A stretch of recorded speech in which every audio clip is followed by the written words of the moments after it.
Nagpatawag ng pulong si Pangulong Duterte sa Davao City tungkol sa idineklara niyang martial law sa Mindanao. Sa kabila naman ang umiiral na martial law, business as usual pa rin ang lungsod. Live mula sa Davao City, may report si Ian Cruz. Ian?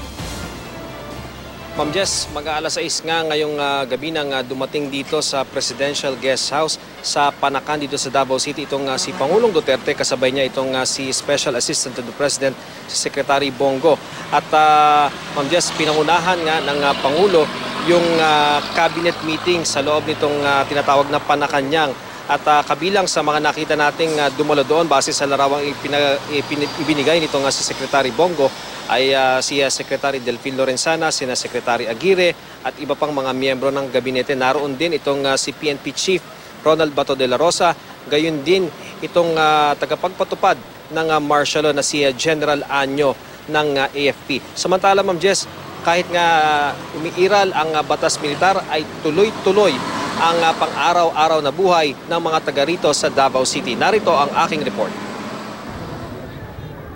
Kung wala marahil ang tangke at mga sundalo, baka walang kahit kapirasong indikasyon na umiiral ang martial law dito sa Davao City.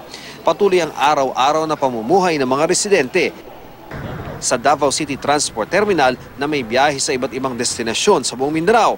May mga sundalong nakadeploy, tumitingin sa mga daladala ng mga tao. Tuloy din ang suporta ng East Mincom sa operasyon ng AFP sa Marawi. We have sent air assets there. Naka-preposition na yun doon.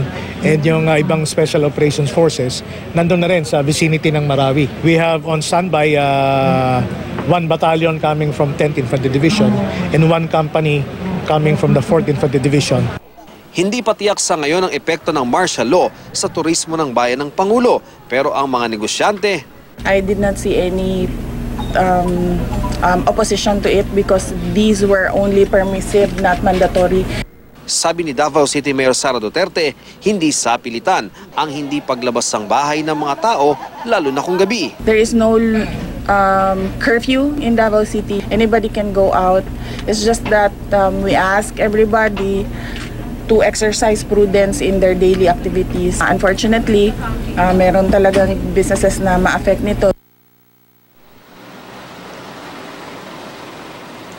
Ma'am Jess, sa ongoing pa rin na cabinet meeting na nagaganap ngayon dito sa Presidential Guest House sa Panakan, bukod po sa mga miyembro ng gabinete, pinuno ng AFP at PNP, ay naroon din ang pinuno ng Kamara na si Speaker Pantaleon Alvarez at si Senator Coco Pimentel para naman sa Senado, Ma'am Jess. Okay, so Ian, since yesterday o mula Russia ba dyan na tumuloy si Pangulong Duterte, I suppose he wants to be closer sa Marawi para makita rin kung ang progreso ng operations against Maute. Tama ba?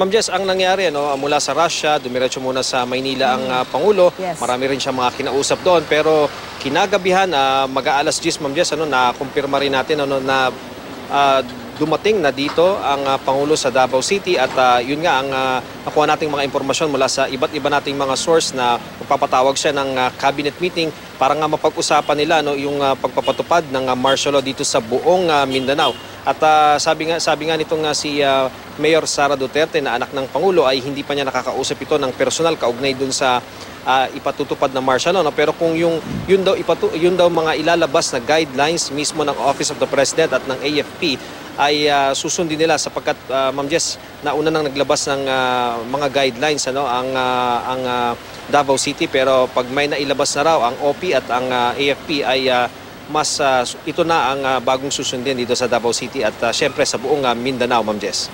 Okay, mainit na pinag-uusapan ngayon itong deklarasyon ng martial law sa Mindanao ng iba't ibang mga tao, personalidad, mga eksperto, mga sektor sa iba't ibang mga panig ng Mindanao. Ito ang hot issue. Iyan, nakarating na ba sa Pangulo yung mga pagdududa sa martial law declaration niya, yung mga suspetsa, yung mga batikos? May reaction ba siya dito? Ma'am Jess, sa mga sandaling ito, wala pang nakakakausap na mula sa mga kagawad ng media sa ating Pangulo. Pero dahil nagkakaroon nga po ng cabinet meeting, lahat ng mga issue na lumalabas, lahat ng mga pros and cons ng pagdeklara ng martial law ay naihahatag sa Pangulo. Katunayan, Ma'am Jess, mula kaninang mag-aalas 6 hanggang sa mga sandaling ito, mahigit 3 oras na o mag-4 na oras na, ay patuloy nga nilang pinag-uusapan yung deklarasyon ng martial law dito sa Mindanao, Ma'am Jess. Okay. The President, I suppose, has a personal stake dito sa nangyayari sa Marawi. Bukod sa Pangulo siya, yung roots niya, dun din sa Marawi, yung lola niya, di ba, Maranao. So, medyo malapit sa puso niya itong nangyayari ngayon sa Marawi City. Any indication kung pupunta siya roon, Ian? Ma'am Jess, talagang laging sinasabi ng Pangulo, ang lola niya ay Maranao at yung kanyang lolo naman ay Chinese.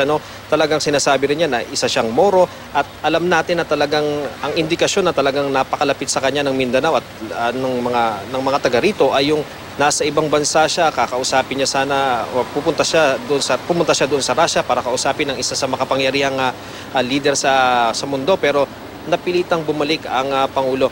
Ma'am Jess, sa pagkakakilala natin sa Pangulo, talagang nakikita natin na gustong-gusto niyang pumunta ng personal doon sa Marawi o sa Iligan o kung saan mang area na malapit doon sa pinangyayarihan ng gulo. Pero ang lahat ng ito, Ma'am Jess, ay tinitimbang hindi lamang ng Pangulo kundi maging ng Presidential Security Group, sapagkat kapag nakikita po ng PSG na malalagay din sa alanganin ang sitwasyon ng ating Pangulo ay hindi nila papayagan yung ganitong pagbisita agad-agad ng Pangulo doon sa lugar na gusto niyang puntahan, Ma'am Jess. At saka naalala ko yung sinabi niya doon sa press conference niya nung paglapag ng kanyang eroplano sa NAIA, na gustuhin man niyang pumunta doon, usually pag dumating ang Pangulo, na-defocus yung efforts ng mga tropa ng militar o yung mga government authorities, imbes daw na mag-focus sila doon sa problema, napupunta pa sa Pangulo yung kanilang atensyon. So parang sinasabi niya, mas mabuti pa, mas makakatulong pa kung hindi na lang muna siya magtungo roon. Maraming salamat sa iyo, Ian Cruz.